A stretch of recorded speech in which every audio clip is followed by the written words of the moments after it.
Did you guys see that MrBeast, we've joked about this like 40 times. MrBeast tweeted today, if we lower the age to president, I'll jump in the race, and got 417,000 likes. His next tweet. He makes a serious case that he's going to run for president, and then his next tweet is talking about how cool his Feastables bars are. Dude, this is so idiocracy coded. How old is he? He could not be president for another like 12 years. He is 12 years from being 35, which is when he would be. So he can't actually be president, and I don't think they're gonna lower the age. What party would MrBeast run for? Bro, we've had this conversation like 10 times. I'm taking full credit. I have on this stream and on clips and on video said many times that we're gonna have an eventual break of the two-party system, and it's gonna be because of YouTubers. It's gonna be from content creators. Content creators are the one thing that's gonna break the monopoly system of the two-party system, because they are finally getting too big to manage. It's not good for the country, by the way.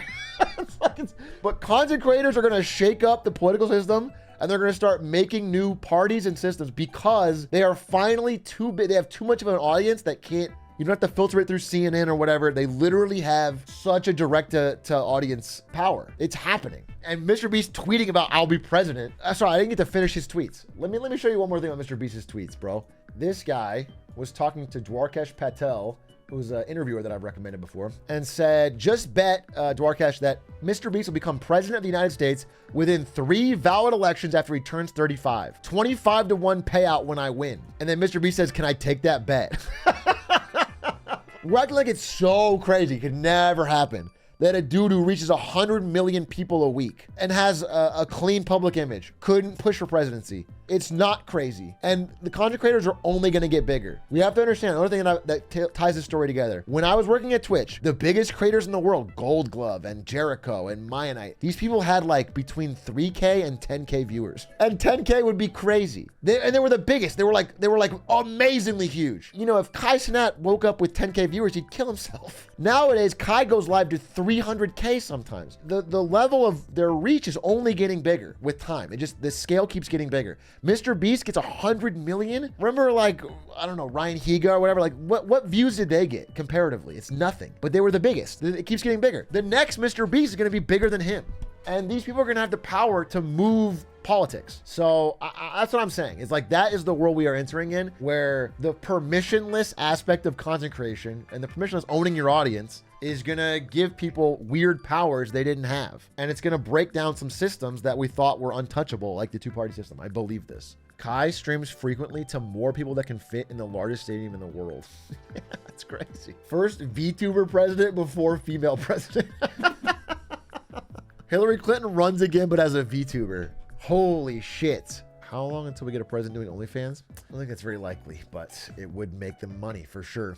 It's such a direct form of communication that people attach themselves in a way with yeah, that's what I'm saying. I'm not saying they're all going to be. I'm saying it's the same way that, like, you would have thought the chocolate market was untouchable until MrBeast started to show cracks in a 100-year monopoly. It's just the power of having that big of an audience and not having to go through established channels changes things. It changes paradigms that have been in place for a long time. The way TikTok has changed the music business to where, like, you don't need to go find a A&R rep and get scouted and signed. You just get to go viral on TikTok. Once you do that, then you have the leverage, and then the labels want you. It's just different. It's the way the internet has changed the power of middlemen. Would you vote for MrBeast? No, I wouldn't vote. I mean, I will never say never. In 9 years, he could become an entirely different person, and he clearly has incredible skill at what he does. But I don't know that he's 23. He's a 23-year-old whose entire life is devoted to making compelling mass market YouTube videos. I don't believe that is the proper skill that I'd want. 50 State Squid Game would be a fire video. I mean, it would be so funny to see the State of the Union delivered on YouTube with a like and subscribe. I think it'd be so funny, dude. It would be such a world. But yeah, like, listen, I don't think it, obviously I've said this before. My dream president is someone you've never heard of, who's had a quiet, long career in public service. Just a stand-up person with like 30 years of public service, who knows how the government works, knows the functions, is able to work with different parties. But like, that's so unlikely. It's so unlikely because what I've realized is that it takes a psychopath to want to run for president. It takes someone who is willing to have their entire personal life blown up. It's like a regular person wouldn't want the job. They don't it's going to make their family life harder. They have to be a little bit psychopathic. And that's the best you can hope for, is that they're a little bit. You got to be a narcissist. Well, streamers will crush then.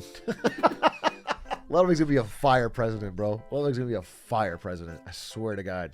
It's also, here's the other part, is like, to be president, you almost have to lie because people do not want to hear the truth. That's another thing I'm realizing, is like, neither party can tell the entire truth because people don't want to hear it. And if you tell it to them, you will lose. So only someone who can confidently lie to the public can win, which is tough. It's a tough situation to be in. And you can never, ever, ever, you can never say like, this is going to be short-term pain for long-term gain. Neither candidate in any elections I've seen has been like, hey, I'm going to do this. It's going to suck, but it'll be better for us longer term. Nobody will do this. Everyone will say, oh, my policies are going to fix things immediately, and they're great, and they're perfect, and there's no trade-off, and we're going to have this and this. It's always both. Nobody will ever say like, hey, this part's going to suck, and this part's going to be better. Malay and Argentina is doing it? Yes, exactly. But he is only able to do this by first, number one, being a psychopath, a literal chainsaw wielding psychopath. And number two, after decades of inflation and disaster and corruption, and the people are so desperate, they're finally like, okay, fine. But we're not there yet. America hasn't got there yet. And so we won't accept it. America will not accept short-term pain yet. We have to have we have to go through more disaster for us to be like, okay. It's like America would never have voted for FDR and the New Deal and all of that unless we had the Great Depression. That's the problem. FDR only got a chance to do what he did because we had so much disaster. They were like, fine, we'll try your crazy ideas. It's just a weird reality of the world where people won't accept it until they're forced to. America's a child. In a way. Is it a good idea to bet money in the election? How can you get good odds, bro? If you're gonna bet on Trump, it feels like you're like pennies in front of a steamroller. Trump is so favored. If you'd have done it before the debate, you could have got some money. But I think after the debate, it's like the betting odds are bad. You could bet on Biden dropping out, maybe. Still a chance of that, I guess, even though they're really locking in that he won't.